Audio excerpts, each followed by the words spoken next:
Então, Sabará é uma cidade colonial. O que significa isso? Ela foi fundada num período da história do Brasil em que nós éramos colônia de Portugal. Isso aconteceu de 1500 a 1822. E por que surgiu essa cidade? Porque na região onde ela está tem um rio. E nesse rio tinha ouro. E foi esse ouro que os bandeirantes vieram buscar. Então é uma cidade do ciclo do ouro. 1698 os bandeirantes chegam, encontram o ouro e vão fundar não uma cidade, nem uma vila, mas um arraial. Arraial é terra de ninguém. Quem pode, manda mais. Então, quando os bandeirantes chegam e fundam um arraial, aí começa a ter conflitos, brigas, porque não tinha norma de convívio, não tinha lei. O que eles vão fazer? Construir um espaço chamado Casa de Câmara, para que os ditos homens bons se reunissem para propor essas normas de convívio, as leis.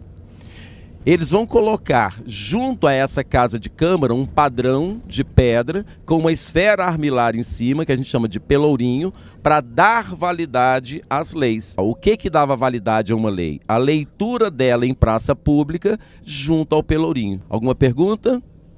Não? Daqui a pouco a gente fala mais. Essa rua que nós estamos, né, ali que a gente vai ter a oportunidade de passar, chama-se Rua Dom Pedro II. Mas no período colonial chamava-se Rua Direita. Rua Direita é onde moravam os ditos homens bons, ou seja, aquelas pessoas que tinham poder aquisitivo maior e que faziam as normas de convívio. E esse conjunto de casas dá-se o nome de casario. Esse casario é do estilo colonial português. Então os portugueses chegam e fazem essas casas, que têm as seguintes características: casas gêmeas, coladas umas nas outras. Tá? Elas são alinhadas com a rua. A grande maioria delas são casas térreas, mas existem algumas de 2 pavimentos, que são chamados de sobrados ou solares. Então, a esse conjunto aqui, né, a gente dá o nome de casario colonial português. A gente vai ter a oportunidade de andar pela rua e começar então a perceber algumas coisas que são bem características dessas construções. Por exemplo, o acabamento entre a parede e o telhado. Se vocês olharem, ó, esse beiral aqui, ó, é de um jeito. Esse beiral ali, ó, é de outro. Então, esse acabamento vai definir aquelas famílias que têm maior ou menor poder aquisitivo.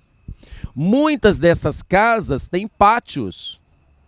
Eu não sei se vocês sabem, se já estudaram isso, mas os árabes ocuparam a Península Ibérica, Portugal e Espanha por mais de 700 anos. E eles influenciaram no jeito do português construir casa. Então, muito da arquitetura colonial portuguesa é influência árabe. E os pátios internos, sim. E a esse pátio dá-se o nome de eira. Casa com eira é casa com pátio, né? Esse acabamento chama-se beira ou beiral. As pessoas ricas tinham casas com eira e com beira. Os pobres não tinham eira nem beira. Já ouviram essa expressão? Fulano de tal não tem eira nem beira, porque ele era pobre. As casas deles não tinham pátio, nem tinham um bom acabamento de beiral. Um lugar para deixar de ser arraial e passar a ser vila tinha que ter casa de câmara e cadeia. Lembra dessa informação? Aquela construção grande lá, ó, branca, cheio de janelas. Em cima era a câmara, embaixo era a cadeia. Atualmente é uma biblioteca. Então perdeu a função de câmara e cadeia e é uma biblioteca. Mas ali é que era câmara e cadeia de Sabará. Foi com a construção daquilo ali, ó, que esse lugar deixou de ser arraial para ser vila, ok? Essa construção que a gente tem aqui, ó, sendo restaurada, é um solar, chama-se Solar Jacinto Dias. Já foi a residência de um padre, então aqui já foi a residência. E abriga a prefeitura municipal. Só que atualmente o prédio está em restauro. Quando terminar o restauro, a prefeitura vai ser trazida para cá novamente. Por dentro é um prédio belíssimo, inclusive é uma casa, é uma construção que tem eira, ou seja, tem pátio e tem beira. Então uma casa com eira e beira. Então aqui era a sede da prefeitura de Sabará. Então essa praça que nós estamos vendo chama-se Praça Santa Rita. Onde tem o coreto, tinha uma igreja que foi demolida para que o coreto fosse colocado. Destruíram antes de existirem as leis que protegiam o patrimônio. Quando é que o IPHAM foi criado? O Instituto do Patrimônio Histórico e Artístico? 1937. Antes disso, muita coisa foi demolida. A ideia era de destruir o velho para colocar no lugar o novo. Então aquele coreto foi colocado no lugar onde existia uma igreja. Então perdemos um patrimônio importante por falta de consciência de preservação. Outro monumento que merece destaque aqui na rua Dom Pedro II também está em processo de restauro. Vocês estão vendo esses tapumes aqui, ó? Estão protegendo essa construção que abriga o Teatro Municipal de Sabará. Esse teatro é um dos teatros mais antigos ainda em funcionamento. Ele é de 1770 e ele recebeu duas visitas importantíssimas. Então, em 1831, Dom Pedro I esteve em visita a Sabará e veio a esse teatro. 50 anos depois, o filho dele, Dom Pedro II. Então, está sendo restaurado. Casa da Ópera ou Teatro Municipal de Sabará. E que funciona até hoje. É um espaço cultural que pulsa na cidade. Essa praça chama-se Praça Melo Viana. E na Praça Melo Viana nós temos ali, ó, a igreja inacabada de Nossa Senhora do Rosário. Essa igreja estava sendo construída pelos negros para que eles pudessem frequentar. Então, quando nós chegarmos lá no adro, eu vou mostrar a capela primitiva e essa construção que estava sendo feita e que ficou inacabada. A gente não pode chamar essa igreja de ruína. Ruína é alguma coisa que estava pronto e que arruinou. Ali não, é uma igreja que não ficou pronta. Mas a gente vai ver a capela primitiva e vai ver a construção maior. Nós temos aqui, ó, desse lado da praça, à direita, o fórum da cidade. Temos do lado ali uma escola em funcionamento e do outro lado uma escola que está sendo restaurada. E junto da escola que está sendo restaurada nós temos um chafariz. Vamos lembrar que chafariz é mobiliário urbano das vilas. Quando deixava de ser arraial e passava a ser vila, ganhava essa infraestrutura. Eles construíam pontes, construíam chafariz. Vocês sabiam, né, que naquela época não tinha água encanada. Então as pessoas tinham que vir buscar água no chafariz para abastecer os reservatórios das casas. E quem fazia esse trabalho? Os escravos. Então o escravo que se debilitava para mineração, que é um trabalho muito pesado, muito árduo, podia ser alugado para carregar água do chafariz para as residências. Alguma dúvida? Esse espaço que nós estamos chama-se adro ou átrio. Então nós estamos no adro da Igreja Inacabada de Nossa Senhora do Rosário. Como eu comentei para vocês, essa igreja estava sendo construída pelos negros para que eles pudessem frequentar. Só que antes, em 1713, ao ganhar esse terreno, eles construíram essa capela. Então essa capela é anterior a essa igreja maior. Quando eles perceberam que essa capela estava pequena para eles, eles pensaram em construir uma igreja maior. Só que se eles fizessem a demolição da capela para construir essa igreja, enquanto a igreja estava construída, onde é que eles iam celebrar? Não teriam lugar. Então eles mantêm a capela primitiva e vão no entorno dela construindo essa igreja maior. O que aconteceu? Em 1888, a princesa Isabel não assinou a Lei Áurea.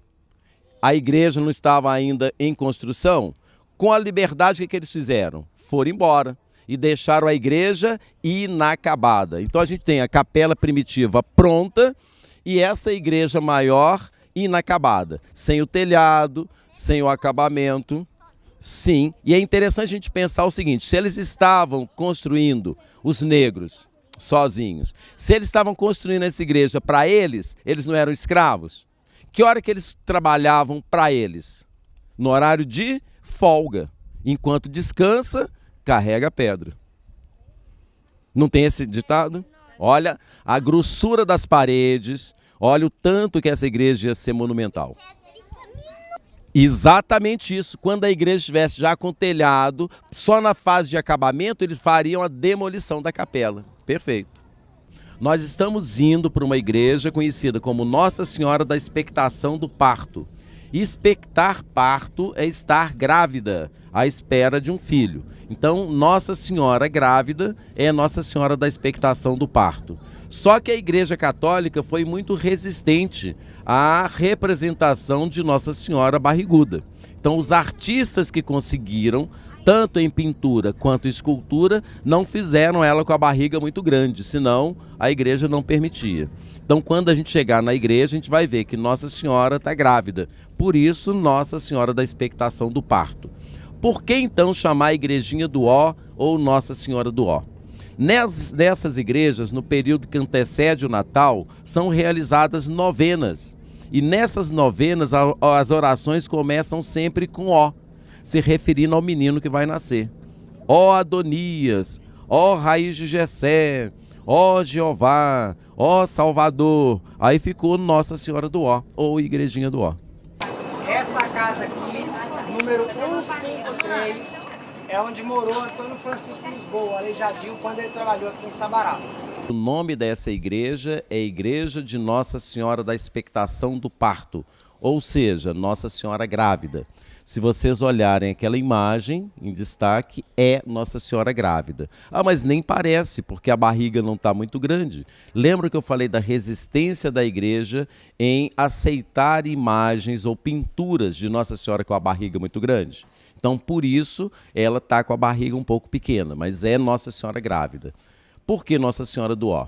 Aqui acontecem as novenas e nessas novenas as orações são cantadas, são antífonas, que começam sempre com Ó, se referindo ao menino que vai nascer, ao menino Jesus. Então, Igrejinha do Ó.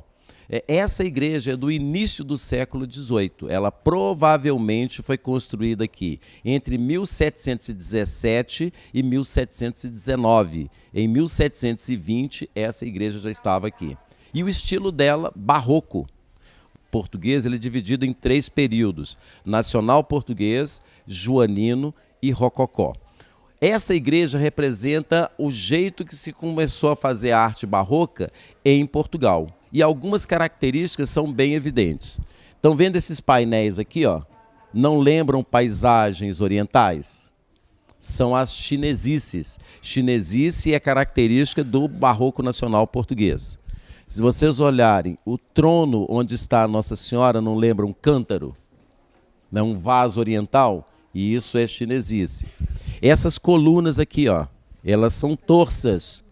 Colunas torcidas é referência do nacional português. E as arquivoltas concêntricas, que são essas colunas em semicírculo fazendo o arremate do altar. A pintura em vermelho e azul escuro. Então, essas características que eu falei para vocês é que determinam como o barroco surge em Portugal. Porque o barroco italiano é outro, o barroco espanhol é outro. E o barroco surge nesses 3 países simultaneamente. Em Portugal, desse jeito, na Espanha, de outro, e na Itália, de outro. Por isso, essa fase é chamada nacional português. Todo esse dourado que nós estamos vendo é madeira recoberta com lâminas de ouro. Tá? Não é ouro maciço, é lâmina de ouro sobre a superfície da madeira. Bom, as pessoas durante o século XVIII e parte do século XIX eram enterradas dentro da igreja. Então, esses locais aqui, ó, separados, eram locais de sepultamento. Quando criou uma lei proibindo sepultar dentro da igreja, aí que passaram a sepultar do lado de fora. Mas o cemitério era dentro da igreja. Quando eles criaram uma lei proibindo sepultar dentro da igreja, à medida que os corpos foram se decompondo, os ossos foram sendo tirados. Então não tem mais resto mortal aqui dentro. E eu queria mostrar para vocês a fotografia que retrata esse altar. E olhando para a foto, vocês vão conseguir ver o rosto de Cristo.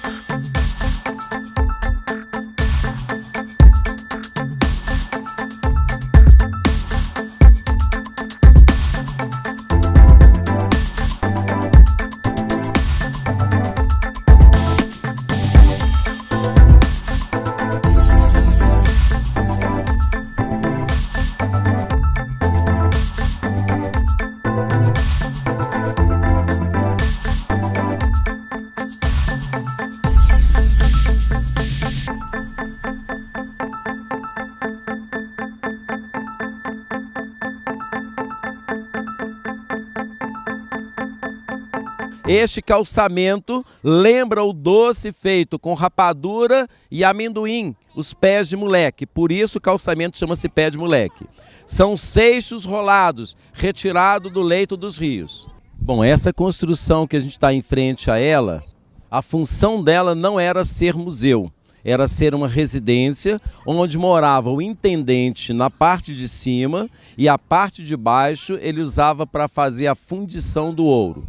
Para entender isso, quando os bandeirantes chegaram aqui, 20% desse ouro tinha que ser mandado para a coroa portuguesa. 20% equivale a 1/5. Então, eu, minerador, tinha que trazer o ouro para cá, esse ouro ia ser pesado, 20% ia ser separado para ser mandado para Portugal. E aqui é que acontecia a fundição do ouro. Então, esse ouro em pó, em pepitas, era colocado dentro de uma panela, que a gente chama de cadinho, era levado então ao forno, fundia, e quando aquilo estava no estado líquido, jogava aquilo numa forma. Esperava esfriar, formavam as barras. E essas barras recebiam a marca da coroa portuguesa. Então aqui funcionou como intendência e casa de fundição. Hoje a gente vai visitar como museu e tem um acervo de arte sacra, mobiliário, falando sobre técnicas de mineração. É isso que a gente vai ver. Combinado? Depois que eles separavam essa parte do imposto, eles viravam o resto do ouro nesse potinho que é chamado de cadinho. Então, nesse cadinho, eles derretiam o ouro e depois viravam nessas forminhas aqui do lado. Depois que o ouro ele endurecia, ele ficava mais firme, eles tiravam da forma e passavam naquela prensa ali. Aquela prensa, gente, ela é muito importante. Por quê? Porque era ela que mostrava, essa prensa, ela colocava vários símbolos no ouro para poder mostrar que o imposto já tinha sido pago. Por quê? Porque não pagar o imposto era considerado crime, ok? E aí eu coloco a marca da coroa portuguesa. 20% eu deixo aqui nessa casa, nos baús. 80% eu entrego para o minerador. Ele acabou de pagar o 1/5 do ouro, o imposto. Então isso aqui é uma cadeira funcional para fazer confissão. No armário nós temos esculturas. Temos aqui peças usadas durante a liturgia, durante a celebração. E se vocês observarem, ela é enorme, gigantesca. Por quê? Era costume das famílias estarem reunidos para as refeições, principalmente o jantar. Esse dispositivo aqui, esse suporte. Exatamente, porque tinha muito inseto e não tinha os repelentes de insetos que a gente tem hoje. Então, se não tivesse cortinado, as pessoas não tinham sossego. Isso aqui, é uma cadeira higiênica. Então eu punha o pinico aqui embaixo, sentava e fazia minhas necessidades. Aí vocês devem pensar, mas não tinha banheiro na casa? Não, não tinha banheiro. E essa bacia aqui, para que os homens que tivessem barba, antes do barbear, colocasse a barba de molho, amolecesse a barba, para na hora de fazer não fosse tão dolorido. Então essa expressão, coloque sua barba de molho, vem da existência dessa bacia. Você colocava a lavanda aqui e deixava a barba de molho. Para depois com a navalha, que não tinha gilete, né? Com a navalha fazia a barba. De rocha aqui, contém ouro. Para tirar o ouro dela, o que eu tenho que fazer? Bater. Aí eu colocava ali e com o pilão eu ia socando até triturar. O que o iceberg fez? Trouxe essa máquina para cá. Isso aqui é uma roda d'água. Claro que ela não funcionou aqui, porque aqui não tem curso d'água. Então isso aqui foi trazido para mostrar como é que é. Então imagina uma cachoeira, a água batendo aqui e fazendo essa roda girar. Não vai girar o eixo? Esse eixo não aciona aqueles batedores ali que vão subindo e descendo e vão triturando a rocha. Então olha só, a sombra desse arame projetada aqui permite a leitura das horas, relógio de sol. Aqui no museu, vocês puderam perceber que a gente viu várias imagens religiosas. Só que todas essas imagens, elas falam de uma religião só, que é a religião católica. E por que isso? Porque naquela época, a religião católica, ela era muito importante, ela era considerada a religião dos reis. a gente teve um negócio chamado Inquisição. E a Inquisição, ela perseguiu e matou várias pessoas só porque essas pessoas queriam ter uma religião diferente. Por que essa mesa ela é tão diferente da nossa hoje em dia? Porque a família, ela era diferente naquela época das famílias que a gente tem hoje em dia.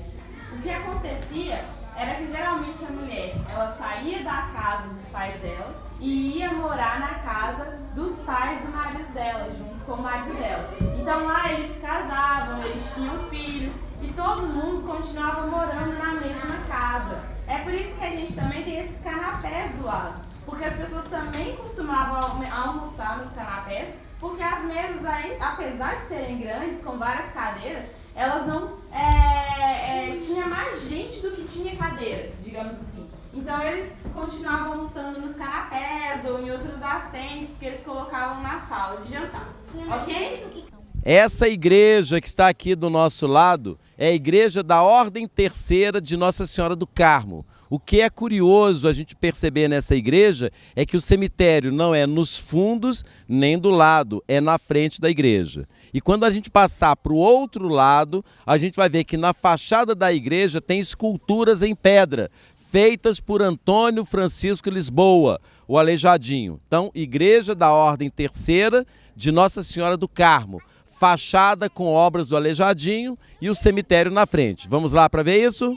Então esse cemitério ainda está em funcionamento. Olha lá, uma pessoa que foi enterrada em 2016, 2015. E daqui a gente tem uma visão da fachada da igreja. E em cima da porta, a portada é do Aleijadinho, foi ele que esculpiu. E entre as torres, o frontão, também em pedra, são esculturas dele. Então essa fachada tem obras do Aleijadinho.